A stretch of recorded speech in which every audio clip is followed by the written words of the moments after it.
আলাইহি ওয়াসাল্লাম বলছেন ফাত্তাকুদ দুনিয়া ওয়াত্তাকুন নিসা। নবীজি কি সমান করে দিছে, আজীব কথা। একদিকে বলছে গোটা দুনিয়ার ফিতনা থেকে বাঁচো, আবার আলাদাভাবে বলছে নারীর ফিতনা থেকে বাঁচো। তার মানে গোটা দুনিয়ার সমস্ত ফিতনা একসাথ করলে এটা একটা, আর একা নারীর ফিতনা তার চাইতে ভয়ানক, তার চাইতে ভয়ানক, তার চাইতে ভয়ঙ্কর। মা তারাকতু বাদি ফিতনাতান আদাররা আলা রিজালি মিনান নিসা। আল্লাহর নবী সাল্লাল্লাহু আলাইহি সাল্লাম বলেন, পুরুষের জন্য নারীর চাইতে বড় কোনো ফিতনা আমি রেখে যাই নাই। এখন কোন নারী, আধুনিক মনস্ক যদি কোনো নারী বলে এতে আমাদেরকে খাটো করা হলো না, আমনে বাইরে বাইরে ঘুরবেন, আমাদের মাথা তালগি দিব। আরে বাপরে, না আপনার ইজ্জত দিব, আমি আপনার ইজ্জত দিতে হইব। আপনি অসভ্যতা ছড়াবেন, অশ্লীলতা ছড়াবেন, আপনার সম্মান দিতে হইব। আমি কেন সম্মান দিতে হবে? বেহায়ার আবার সম্মান কি বেটা? আল্লাহ রাসূল সাল্লাল্লাহু আলাইহি ওয়াসাল্লাম বলেন, ইজা লাম তাস্তাহি ফাসনা মা শিতা। নবীজি বলছেন, যখন কারো লজ্জা নাই, হায়া নাই, ফাসনা মা শিতা, যা মন চায় তাই কর, তোর আবার কি বেটা, বাদ তুই। এই জন্য বেহায়া বেপর্দা নারীর জন্য মায়া কান্নার কোনো সুযোগ নাই, সুযোগই নাই কোনো। আল্লাহর নবী সাল্লাল্লাহু আলাইহি সাল্লাম বলছেন, আল মারআতু আওরাতুন। এক শব্দে নবীজি বলছেন নারী কাকে বলে। নবীজি বলছেন আল মারআতু আওরাতুন, নারী বলে এক শব্দ আওরাতুন, যে নিজেকে আড়াল রাখে, যে নিজেকে গোপন রাখে, যে নিজেকে লুকিয়ে রাখে, আড়ালে যেটা থাকে তাকেই নারী বলে। নিজেকে লুকিয়ে রাখে যে, নিজেকে পর্দায় রাখে যে, তাকেই নারী বলে। এই জন্য বেপর্দা নারী, এ তো বাস্তবিক অর্থে আল্লাহর রাসূলের হাদিসের ভাষায় চিন্তা করলে এটা কোনো বেডিয়ে না, বেডি জাতে না, এটা কোনো, এটা ফেলাস্টিক ছাড়া আর কিচ্ছু নাই, এটা ফেলাস্টিক, এটা শোপিস। মানুষ যেমন বিভিন্ন রকমের শোপিস প্রদর্শনের জন্য নিয়ে রাখে, দিয়ে রাখে, বেপর্দা নারীও একটা শোপিস মানুষের উপভোগের জন্য, যাকে রাস্তায় ছেড়ে দেওয়া হলো। আল্লাহ আমাদেরকে হায়া দান করে, লজ্জা দান করে। যার হায়া নাই তার কিচ্ছু নাই। ওয়াল হায়াউ শু'বাতুম মিনাল ঈমান। রাসূলুল্লাহ সাল্লাল্লাহু আলাইহি সাল্লামের এক সাহাবী তার ভাইকে হায়া কমাইবার কথা বলছিল, যে ছোট ভাইরে বলছে, আরে কম, এত শরমাইস না বেটা। আপন ভাইকে বলছে। নবী সাল্লাল্লাহু আলাইহি সাল্লামের হাদিসে স্পষ্ট আছে, নবী তাকে বাধা দিয়েছে, এই দাহু, রাখো, তারে লজ্জা কমাইতে বলবা না। ইন্নাল হায়া খায়রুন কুল্লু, হায়া পুরাটাই কল্যাণ, পুরাটাই কল্যাণ। তারে শরম কমাইতে কও কেন? বাড়াইতে বল, লজ্জা বাড়াইতে বল। এই জন্য দোস্ত, এটা জরুরি বিষয়। পাঞ্জাবিওয়ালা, টুপিওয়ালা, আর টুপি ছাড়া শার্টওয়ালা সবাইকে বলি, আমারও বলি, উসিকুম ওয়া ইয়া, আপনাদেরকেও বলি, আমাকেও বলি, ভাইয়া এটা জরুরি বিষয়। আখলাক বড়, আমি প্রায় বলি এ কথা দোস্ত। A+ গোল্ডেন A+ সার্টিফিকেটের নাম মানুষ না, আখলাকের নাম মানুষ, আখলাকের নাম, আখলাকের নাম মানুষ বেটা। আখলাক, যার আখলাক নাই সে মানুষের কাতারে না। শুধু শুদ্ধ কথা বললেই মানুষ হয় না, উত্তম আখলাকের নাম মানুষ।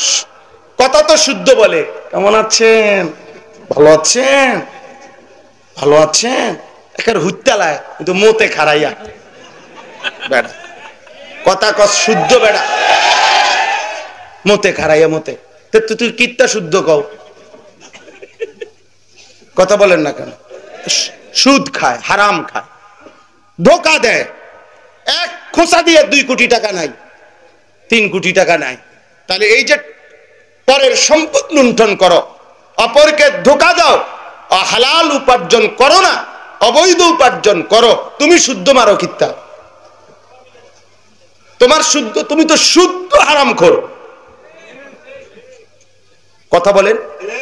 এই জন্য দোস্ত, আখলাক, আখলাক আমরা এটা মনে রাখবেন, আপনাদেরকে বলি, মেহেরবানি করে, দয়া করে এটা মনে রাখতে হবে। প্রিয় বন্ধু, এই যে মাদ্রাসাগুলো কি করে? মাদ্রাসাগুলো আলো দেয়, মাদ্রাসাগুলো আলো দেয়, মাদ্রাসাগুলো আলো দেয়। মাদ্রাসাগুলো মানুষকে আলোর পথ দেখায়। কোরআন শরীফে আছে, আল্লাহ তাআলা বলেছেন, ফামান লাম ইয়াজআলিল্লাহু লাহু নূরান ফামা লাহু মিন নূর। আল্লাহ তাআলা কোরআনে বলেন, আল্লাহর আলো যে পেল না, ফামা লাহু মিন নূর, তার জন্য আর কোথাও কোনো আলো নাই। এজন্য কোরআন থেকে বঞ্চিত যে, আল্লাহর কসম, সে পড়া শিখছে, কোনো উপার্জনের কোনো কিছু শিখছে, কিন্তু আলো থেকে বঞ্চিত, আলো থেকে বঞ্চিত, আলো থেকে বঞ্চিত। সে আলো পায় না, আলো পায় না। পৃথিবীতে কোরআন সুন্নাহ ব্যতীত অন্য কিছু দিয়া, অন্য পড়া, আমনে আমেরিকাটা মাথাত লইয়া পড়েন, বাইত ফইরা আটলান্টিক মহাসাগর মাথাত নিয়ে পড়েন, হবে না। আলো শুধুই কোরআনে, আলো শুধুই কোথায়? আলো শুধুই কোরআনে, আলো শুধুই রাসূলুল্লাহ সাল্লাল্লাহু আলাইহি ওয়াসাল্লামের সুন্নাহর মধ্যে, অন্য কোথাও আলো নাই। ফামা লাহু মিন নূর। কোরআন বঞ্চিত, আলো থেকে বঞ্চিত। হাদিস বঞ্চিত, আলো থেকে বঞ্চিত। দ্বীনি ইলম থেকে বঞ্চিত, আলো থেকে বঞ্চিত। ওমান ইউদলিলিল্লাহু ফামা লাহু মিন হাদ। আল্লাহ বলছে, আল্লাহ যাকে পথভ্রষ্ট করে দিল, তার জন্য আর কোথাও কোনো পথ প্রদর্শক নাই। তাহলে আল্লাহকে ছেড়ে দিলে, আল্লাহর দ্বীনকে ছেড়ে দিলে আর কোথাও পথ প্রদর্শক মিলে না, আর কোথাও মিলে না, আর কোথাও মিলে না। কোরআনে আল্লাহ বলছে, যালিকা হুদাল্লাহ ইয়াহদি বিহি মান ইয়াশা। এটাই আল্লাহর হেদায়েত। এই কোরআনকে বলছে আল্লাহ, এটাই আল্লাহর হেদায়েত। এর দ্বারাই ইয়াহদি বিহি, এই কোরআনের দ্বারাই আল্লাহ যাকে ইচ্ছে করেন তাকে হেদায়েত দিয়ে থাকেন। তাহলে অন্যভাবে সে হেদায়েত পাবে কিভাবে? কথা বুঝছেন কিনা বলেন, অন্যভাবে কিভাবে সম্ভব? কোরআনে আল্লাহ বলছেন, আন্না হাদা সিরাতি মুস্তাকিমান ফাত্তাবিউহু ওয়ালা তাত্তাবিউস সুবুল ফাতাফাররাকা বিকুম আন সাবিলিহি। আল্লাহ বলেন, শোনো, নিশ্চয়ই এটাই, এই কোরআনই আমি আল্লাহর সিরাতে মুস্তাকিম, অতএব একেই অনুসরণ করো, অন্য পথে যেও না। তাহলে আমি আল্লাহর পথ থেকে, সিরাতে মুস্তাকিম থেকে, কল্যাণের পথ থেকে, জান্নাতের পথ থেকে, সফলতার পথ থেকে বিচ্ছিন্ন হয়ে যাবা, পথ হারায় ফেলবা, পথ হারায় ফেলবা। প্রিয় ভাই, এজন্য অসংখ্য মানুষ, আমি তো বলি, আমরা একথা স্পষ্ট অকপটে, আমাদের মাদ্রাসা, আমাদের কওমি মাদ্রাসার পড়ালেখা, আমাদের এই কোরআন সুন্নাহর পড়ালেখা আমরা যারা পড়ি, পড়াচ্ছি, আমাদেরকে কোনো জেনারেল শিক্ষিত ব্যক্তিরা আমাদের এই পড়ালেখার ক্ষেত্রে সংস্কার করার, এটার থেকে কোনো বুদ্ধি দেওয়ার কোনো যোগ্যতাই রাখে না, কোনো যোগ্যতাই রাখে না। আপনি আমাদের থেকে আলো নিবেন, আপনার থেকে আমরা আলো নেওয়ার কিচ্ছু নাই মিয়া। আপনি উলামায়ে কেরাম থেকে আলো নিবেন, উলামায়ে কেরাম থেকে আলো নিবেন। আলো কোরআনেই শুধু আছে, আলো হাদিসে আছে। আপনি বলেন, হ্যাঁ বাংলা, অঙ্ক, ইংরেজি বই না, এটা অবশ্যই দরকার, আমি অস্বীকার করি না, জেনারেল পড়া বাদ দিতে বলি না, কিন্তু বুঝাইতে চাচ্ছি, আমি বাদ দেই নাই, আপনি না বাদ দিছেন। আমাদের সমস্ত কওমি মাদ্রাসায় প্রয়োজন পরিমাণ বাংলা, অঙ্ক, ইংরেজি নাই, তো আমরা বাদ দিলাম কই? আপনি না বাদ দিলেন। 16 বছর ছেলেটাকে পড়াইলেন, মেয়েটাকে পড়াইলেন, 16 বছরে বাংলা, অঙ্ক, ইংরেজি, পদার্থ, জীববিজ্ঞান, উচ্চতর গণিত, রসায়ন বিজ্ঞান, তথ্য যোগাযোগ প্রযুক্তি, এতগুলো বই তারে পড়াইলেন। মালিকের কোরআন থেকে তারে বঞ্চিত করলেন কেন? সেজদা থেকে তাকে বঞ্চিত করলেন কেন মিয়া? তো বাদ দিছেন আমনে না, আমরা তো বাদ দেই নাই বেটা। আমরা তো, আমাদেরকে আরো অনেক কিছু আপনাদের মধ্যে সংযোজন করা দরকার, আপনাদের মধ্যে দরকার মিয়া আরো অনেক কিছু। আল্লাহর কোরআন ধরা দরকার। আপনারা প্রাইমারি, মাধ্যমিক, স্কুল, কলেজ, ইউনিভার্সিটি সব লেভেলে আল্লাহর কোরআন প্রবেশ করানো দরকার। এটা সময়ের দাবি, বর্তমান সময়ের আরো বেশি দাবি। ফ্যাসিস্টের পতনের পরে এখন আরো বেশি দাবি এটা। আল্লাহর কোরআন উম্মতের প্রতিটা মুসলমানের ঘরে ঘরে, যে প্রতিষ্ঠানেই পড়ুক, কোরআন প্রত্যেকেই সাথে পড়ুক। আমরা এটা দাবি করলাম, আমরা এটা আবেদন করলাম। আল্লাহ আমাদেরকে বুঝ দান করেন, আল্লাহ আমাদেরকে বুঝ দান করেন। আল্লাহর কোরআন বিহীন আলো হয় না। জেনারেল শিক্ষা পড়লে কোনো মানা নাই, কিন্তু এর দ্বারা পৃথিবী উপার্জনের ভদ্রচিত পন্থা শিখা যাবে, কিন্তু আখিরাত আলো জ্বলবে না, আখিরাতের আলো জ্বলবে না। জেনারেল শিক্ষা আমরাও পড়ছি আলহামদুলিল্লাহ। কুমিল্লা ভিক্টোরিয়া কলেজ থেকে মাস্টার্স পাস করছি আমি, সায়েন্স বিজ্ঞান বিভাগ থেকে এসএসসি পাস করছি। কাজে এটা আমি বাদ দিতে বলছি না, আপনি পড়েন, কোনো অসুবিধা নাই, পড়েন, কোনো সমস্যা নেই, কিন্তু বিষয় হলো কোরআন বাদ দিলেন কেন? 16 বছরের ছেলেটা, 14 বছরের ছেলেটা, মেয়েটা মুসলমানের ঘরে জন্ম নিয়া বাপ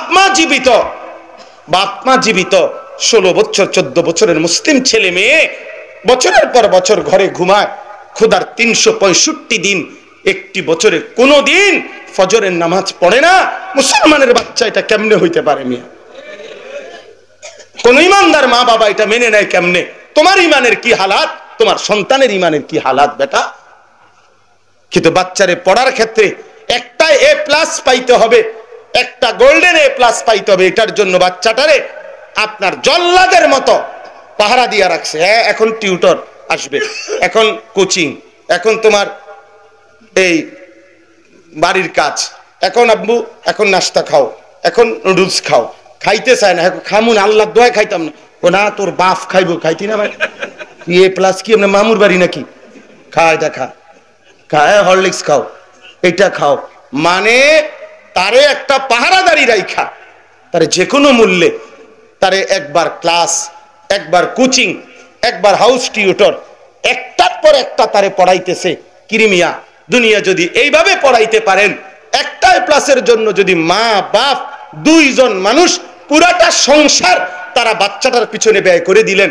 সকাল 8টা, আজকে সকালে দেখছি ঢাকা ইউনিভার্সিটির ওইদিকে কি যেন মনো পরীক্ষা, সকালবেলা শত শত অভিভাবক বাচ্চা নিয়ে দাঁড়ায় আছে, ছেলে মেয়ে নিয়ে দাঁড়ায় আছে। তাহলে মার রাত দিন ব্যয় হইতেছে বাচ্চাটার পড়ালেখার, স্কুলে ক্লাসে আনা নেওয়ার পিছনে, বাবার উপার্জনের পুরাটা ব্যয় হইতেছে বাচ্চার এই পড়ালেখা, টিউশন ফি, এই সব কিছুর পিছনে। বিনিময়ে মুসলমান পরিচয় দিয়া এই বাচ্চাটাকে 12টা বছরে 16 বছর পড়লো, 12 বছর পড়লো, একটা 12, তুমি কেমন জালেম মা বাপ, তোমার কলজাটার ভিতরে আসলো না যে আমার বাচ্চাটা আল্লাহর কোরআন পড়তে জানে না? এই বাবা, তুমি কি মুসলমান হইলা? তুমি আল্লাহরে কেমনে ভুলে গেলা? রাসূলকে কেমনে ভুলে গেলা? তুমি কেমনে ভুলে গেলা? কি ব্যাপার? কি মনে করলা মুসলমান মানে আইডি কার্ড, মুসলমান মানে voter ID card, voter ID card দিয়ে নি খবর? কথা বলেন না। তাইলে আখিরাত কোথায়? বাচ্চার আখিরাত বঞ্চিত করলেন কেন? বাচ্চার কবর বঞ্চিত করলেন কেন? বাচ্চাকে তার মালিকের কোরআন শিখতে দিলেন না কেন? বাচ্চার এত বড় ক্ষতি করলেন কেন? আমরা অনুরোধ করি আপনাদের কাছে, ওয়াদা করেন, ওয়াদা করেন, আজকের নতুন প্রজন্ম ওয়াদা করেন, একজন সন্তানকেও আল্লাহর কোরআন থেকে বঞ্চিত করবেন না। দিছি হুজুর, দিছি, 4টা ছেলে মেয়ে তো আপনাদের বারবার প্রেশারের কারণে একজনকে মাদ্রাসায় দিছি। আপনি ভিক্ষা দিছেন? হ্যাঁ, আপনার কাছে না চাইল টুয়াইতাম আইসি নিয়া, ভিক্ষা চাল দিছেন আপনি আমারে? আমার ভিক্ষা দিছে উনি একটা, দিছি তো আপনাদের কথার প্রেশারের কারণে ও একটা ছেলেকে দিছি। ওই আশা করা যায় আমাদের পুরা ফ্যামিলির ব্যস্তের বিষয়টা ওই দেখবেন। বাহ বাহ বাহ, আপনি বইয়া বইয়া বন খাইবেন, বিড়ি খাইবেন, বাটপারি করবেন, 2 নম্বরই 4 নম্বরই টাকা গণবেন, আর এই বেচারা ব্যস্ত নিবোগা সবাই ব্যস্ত মানে মামুর বাড়ি। হ্যাঁ, কি ধরনের কথা? আল্লাহ নবী সাল্লাল্লাহু আলাইহি সাল্লাম বলছেন, আলা কুল্লি মুসলিম তালাবুল ইলমি ফরিদাতুন আলা কুল্লি মুসলিম। বলেন আপনারা ইনসাফের সাথে, আলা কুল্লি মুসলিম অর্থ কি? 3 জনে 1 জন। কথা বলেন না। 3 জন ছেলের মধ্যে 1 জন ছেলের উপরে দ্বীনি ইলম অর্জন করা ফরজ, এটা অর্থ এটা? তাহলে তাহলে এটা কিভাবে বললেন? 3 জনে 1 জন কি, আবার 4 জনে 1 জন কি? বরং মুসলমান যতজন দ্বীন শিখবে ততজন। আর দ্বীন শিখলে বৈশ্বিক দুনিয়ার জেনারেল পড়ালেখা পড়া নিষেধ, এটা আমরা বলছি কোনোদিন? তো আমরা তো কিছু বলি নাই। আপনি না বঞ্চিত করে দিলেন তাকে আল্লাহর কোরআন থেকে, তারা তো আখিরাত টোটাল বুলাইয়া দিলেন। দুনিয়া বাপ, আমি যদি আরো বলি ইনসাফের সাথে, রাগ করেন না, ছোট করার জন্য বলছি না, ইনসাফের সাথে যদি বলেন তাহলে তো দুনিয়া তো মূর্খ মানুষেরও অর্জন হয়। ব কলম নাম দস্তখত করে না, টিপসই দেয় এমন মানুষের দুনিয়াও তো অর্জন হয়। সেও তো খায় দায় ঘুমায়, সেও তো বিবাহ শাদী করে, সেও তো দালান বিল্ডিং সব কিছু করে, তারও তো গাড়ি বাড়ি আছে, সেও তো নেতাগিরি মাতবুরি করে, সমাজের মধ্যে করে না? তো তাহলে দুনিয়া তো পড়ালেখা না করেও ভোগ করা যায়, কিন্তু কোরআন ছাড়া, সেজদা ছাড়া আখিরাতে সে টিকবে কিভাবে বাপ? আখিরাতে কিভাবে টিকবে? এক ঢোক পানি মিলবে না, এক ঢোক পানি মিলবে না, এক ঢোক পানি মিলবে না সেজদা ছাড়া, কোরআন ছাড়া আখিরাত মিলবে না। দুনিয়াতে এমনি। আমি তো বলি, একজন বোবা মানুষ, আপনারা ইনসাফের সাথে বলেন, যারা বোবা তারা দুনিয়া ভোগ করে না? কথা বলেন না। বোবা মানুষে ভাত খাইতে পারেনি, বোবা মানুষে ঘুমায়নি, বোবা মানুষ পেশাব পায়খানা করেনি, বোবা মানুষ বিয়ে করেনি, বোবা মানুষের বাচ্চা কাচ্চা হয়নি, তো দুনিয়া ভোগ করতে তো কথা বলতে হয় না। দুনিয়ার বাকি কথা এগুলো না বললেও তো দুনিয়া কি করা যায়? ভোগ করা যায়। তাইলে যেই জবান আল্লাহ দিলেন, সেই জবান আল্লাহর কালাম 60 বছরে, 30 বছরে, 25 বছরে যেই জবান আল্লাহ দিয়েছেন, সেই জবান দ্বারা মালিকের কোরআন একটা লাইন দেখে দেখেও পড়তে পারে না, এমন সন্তান কেমনে জন্ম দিলেন? এমন মুসলমানের বাচ্চা কেমনে বানাইলেন যে আল্লাহর কোরআন দেখে দেখেও পড়তে পারে না? দেখে দেখেও পড়তে পারে। এই জন্য আমার পরিষ্কার কথা, এটা কারো গায়ে লাগুক আর ফিঠে লাগুক আমার সমস্যা নাই, আমি পরিষ্কার বলি, যেই মুসলমান পরিচয় দেওয়ার পরে সে আল্লাহর কোরআন দেখে দেখেও পড়তে পারে না শুদ্ধ, আমার দৃষ্টিতে উনি বোবা বোবা বোবা বেটা। তুমি বোবা বেটা। তুমি বাকি কথাগুলো না বললেও চলতো, ভাত খাইতে পারতাম, ঘুমাইলে চাইতা দেখ, ঘুমাইয়া চাও, চোখ বন্ধ করে মুখ বন্ধ করে দেবো, ঘুমাইয়া ফেলবো। দুনিয়া এমনি ভোগ করা যায়, দুনিয়া এমনি ভোগ করা যায়। এই জন্য প্রসঙ্গক্রমে কথাটা লম্বা করে ফেললাম। আল্লাহর কোরআন থেকে সন্তানকে বঞ্চিত করবেন না, বলেন ইনশাআল্লাহ, বলেন ইনশাআল্লাহ। এই চোর চারদিকের এই মাদ্রাসা, ইনশাআল্লাহ এটা মনে রাখেন, সারা বাংলাদেশে একটা ইনসাফের সাথে ভাইবেন। আমি একটা জিনিস বলি, সারা বাংলাদেশের গলিতে গলিতে আপনারা দেখেন, বাংলাদেশের পরিবেশ এখন প্রতিটা গলিতে গলিতে, রাস্তায় রাস্তায়, মোড়ে মোড়ে, গ্রামে গঞ্জে, পাড়ায় মহল্লায়, শহরে বন্দরে, সর্বত্র আলহামদুলিল্লাহ অসংখ্য অগণিত মাদ্রাসা। ঠিক কিনা বলেন না? এই এত মাদ্রাসা, দুই একজন বুদ্ধিজীবী পণ্ডিত, দুই একজন মানুষ সমাজে থাকে, এত মাদ্রাসা কি লেগা? এই কথার প্রশ্ন করে না? আমিও তো জিজ্ঞাসা করি, এত মাদ্রাসা কা? আমারও প্রশ্ন এটা, এত মাদ্রাসা কেন? চারিদিকে এত মাদ্রাসা কেন? হঠাৎ করে এত হাজার হাজার মাদ্রাসা সারা বাংলাদেশে গড়ে উঠলো কেন? আপনি উত্তর দেন। উত্তর তো সহজ, যে জমিনের মধ্যে একটা পাতা পড়ে না আল্লাহর ইচ্ছা ছাড়া। ঠিক কিনা বলেন? তো এত বড় একটা মাদ্রাসা হয়ে গেল আল্লাহর ইচ্ছা ছাড়া? এত হাজার হাজার মাদ্রাসা হয়ে গেল আল্লাহর ইচ্ছা ছাড়া? না, বরং কার ইচ্ছাতেই হয়েছে। বুঝা গেছে, আল্লাহ তাআলা এটা বুঝাইতে চাইছেন, হে আমার বান্দা, গলিতে গলিতে, মোড়ে মোড়ে আমি কোরআনের ঘর তৈরি করে দিয়েছি। ইনশাআল্লাহ সিরিয়ালে আগামীর পৃথিবীতে এটাই প্রমাণ হবে, আগামীর পৃথিবী, আগামীর সময় কোরআনের পৃথিবী, ইসলামের পৃথিবী ইনশাআল্লাহ। মনে রাখেন ইনশাআল্লাহ, মনে রাখেন, মনে রাখেন। আজকে দিন মজুর, কুলি, ঠেলাওয়ালা, সেও চায় তার সন্তান হাফেজে কোরআন হোক। সমাজের উচ্চ পদস্থ ব্যক্তিরাও চায় তাদের সন্তান হাফেজে কোরআন হোক। এটাই প্রমাণ করে আগামীর সম্ভাবনা শুধুই কোরআনের সম্ভাবনা। এই জন্য এখন আর মাদ্রাসাকে, কোরআনকে, দ্বীনি শিক্ষাকে অবজ্ঞা করার কোনো সুযোগ নাই। আমরা মোল্লা মুন্সি কইয়া উড়াইয়া দিয়েন না, মোল্লা মুন্সি কইয়া উড়াইয়া দিয়েন না, কোনোভাবেই না। সেই প্রেক্ষাপট আর নাই।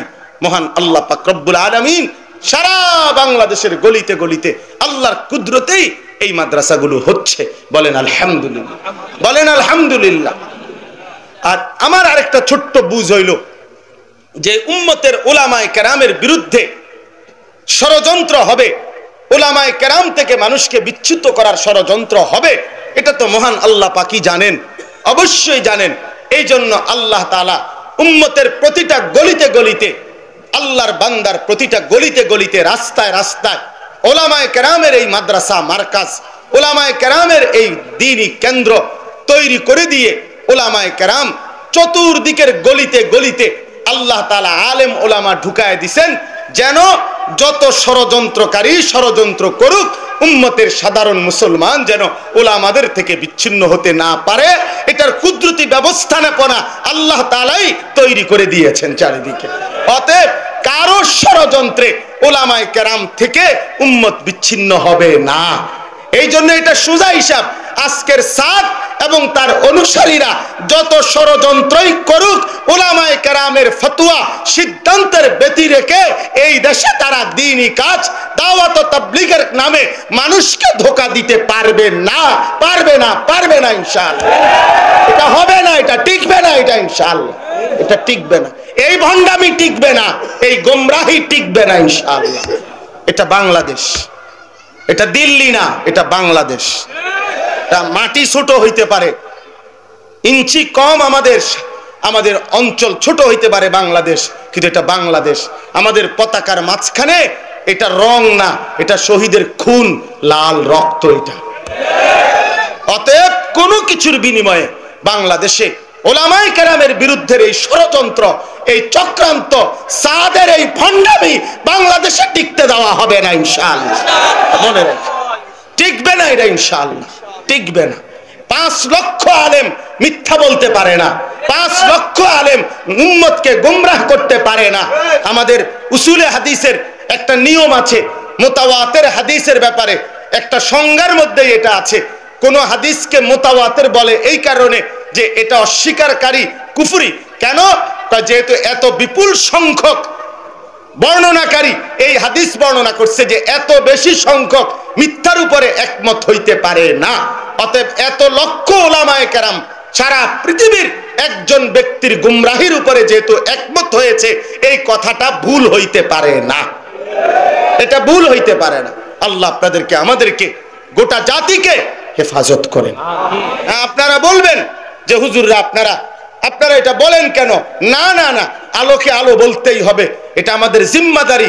আমরা যেই কোনো বাতিলের বিরুদ্ধে বলা, এটা আমাদের আবহমান কালের আল্লাহ প্রদত্ত, রাসূল সাল্লাল্লাহু আলাইহি সাল্লামের প্রদত্ত এটা জিম্মাদারি। জান থাকলেও বলবো, জান না থাকলেও আমরা বলেই যাব ইনশাআল্লাহ। আমরা না পারলে আমাদের পরবর্তীরা বলবে ইনশাআল্লাহ। আমার ফুতে কইব, অসুবিধা হইতে মাদ্রাসাত পড়ে ওই বলবো, অসুবিধা কি? ওরে বলে রাখছি, তুই কবি, বলছে কমু। হ্যাঁ হ্যাঁ, ইয়াহমিলু হাদাল ইলমা মিন কুল্লি খালাফিন উদুলুহু। আল্লাহর নবী সাল্লাল্লাহু আলাইহি সাল্লাম এটা বলে গেছেন আমাদেরকে। নবীজি বলছেন প্রত্যেক উম্মতের প্রত্যেক যুগে পরবর্তীরা পূর্ববর্তীদের থেকে এই ইলম গ্রহণ করে 3টা কাজ করবে। ইয়ানফুনা আনহু তাহরিফাল গালিন ওয়া ইনতিহালাল মুবতিলিন ওয়া তা'যীলাল জাহিলিন। যত সীমা লঙ্ঘনকারী, বাতিল, মিথ্যা, বিভ্রান্তিকারীর যত গুমরাহি, সব উম্মতের কাছে স্পষ্ট করে দেওয়া, এটা উলামায়ে কেরামের রাসূল সাল্লাল্লাহু আলাইহি সাল্লাম প্রদত্ত জিম্মাদারি। অতএব আমাদের কোনো উপায় নাই, আপনার যে যাই বলুক, আমরা বলবই যে সাদ যতক্ষণ পর্যন্ত এই ভ্রান্ত গোমরা আকীদা থেকে ফিরে না আসবে, ততক্ষণ তাকে আমরা গোমরা বলেই যাব আমরা ইনশাআল্লাহ। নারে তাকবীর, আল্লাহু আকবার। ইসলামের শত্রুরা হুঁশিয়ার, সাবধান, সাতপন্থীর ঠিকানা বাংলাদেশে হবে না, বাংলাদেশে হবে না। মনে রাখবেন, মনে রাখেন, এই মসজিদে মনে করেন 1:30 জোহরের জামাত, 1:30 জোহরের নামাজের জামাত হয়ে গেছে। এরপরে 1:50 বা 2টা বাজে আইয়া যদি কেউ বারিন্দাত জামাত করে, এটা যে কেউ দেখলেই বুঝবে যে ওনারা 1:30 জামাত পাইছে না। জামাত তো মসজিদে একটাই হয়, 1:30 জামাত হইছে, ওনারা আর জামাত পাইছে না দেখে আলগা জামাত করতে আছে। এই জন্য 31 জানুয়ারি, 1 ফেব্রুয়ারি, 2 ফেব্রুয়ারি বিশ্ব ইজতেমা একটাই, এটাই বিশ্ব ইজতেমা। এরপরে যদি কেউ জামাত না পায়, তো আলগা বারিন্দাত যদি জামাত করে, এটা তাদের বিষয়। ইজতেমা একবারই হয়। কয় তারিখ? 31 জানুয়ারি। বলেন কয় তারিখ? বলেন কয় তারিখ? আবার বলেন, জোরসে বলেন, আরো জোরে। 31 জানুয়ারি, 1 ফেব্রুয়ারি, 2 ফেব্রুয়ারি বিশ্ব ইজতেমা। আল্লাহ কবুল করে নেন। আল্লাহ তাআলা আমাদেরকে তৌফিক দান করেন। আমরা সবাই অংশগ্রহণ করব ইনশাআল্লাহ। চলেন আমি শেষ করে দিচ্ছি, আমার এই কথা বেশিক্ষণ লাগবে না। আমি এখান থেকে চলে গেছি, আমরা ভালো কথা